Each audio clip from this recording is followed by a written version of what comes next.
Avec Saran, les hommes sont prévenus que ce sont les femmes qui tiennent entre leurs mains le salut du monde. Parce qu'ils se croient un peu supérieurs à nous. Ils pensent que nous sommes femmes, nous devrions être inférieures, surtout quand ils parlent, nous devions faire profil bas et tout. Ils s'énervent tout d'un coup, mais je gère à ma manière tout doucement en essayant de lui faire comprendre que je ne me pose pas sur lui, non. Je l'appelle juste à une règle qui est conforme à l'usine et au travail. Donc c'est mon côté femme, il doit l'oublier et faire face à son travail. Mais si j'arrive pas à gérer à mon niveau, j'attire l'attention de mon responsable qui s'occupe de ça. Généralement, ça passe, ils se comprennent entre eux. Cet élan continue avec l'apprentissage des techniques de transformation de la farine par la jante féminine. Dans cette pâtisserie, la société GMC s'attache les services de Mama Issata Camara. On m'a appris pour faire les pains au lait, beaucoup de choses.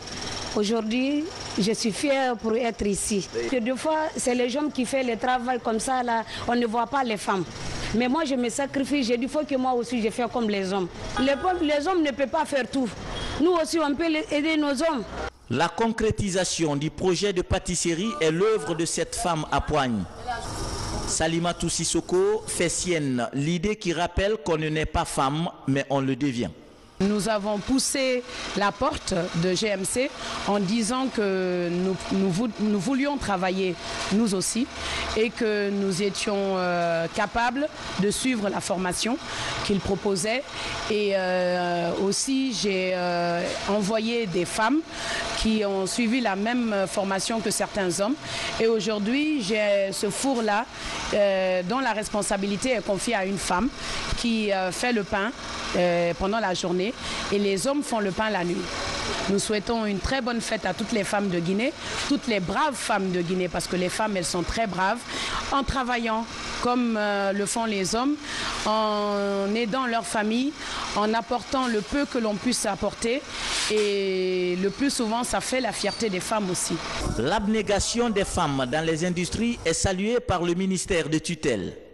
Une offensive de charme qui aide à matérialiser la politique de promotion de la couche féminine prônée par le président de la République.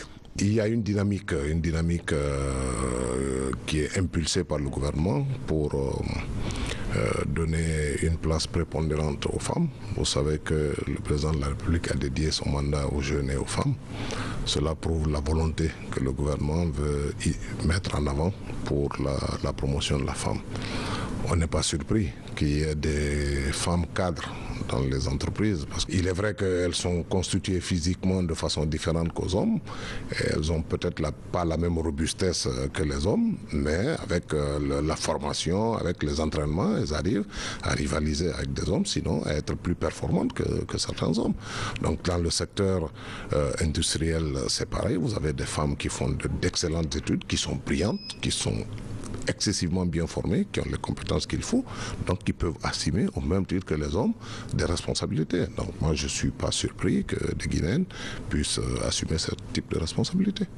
L'invite est surtout faite aux patrons d'industrie à porter un regard soutenu sur l'employabilité des femmes dans les unités industrielles. Par leur savoir-faire, beaucoup d'entre elles affirment aujourd'hui leur identité dans le secteur.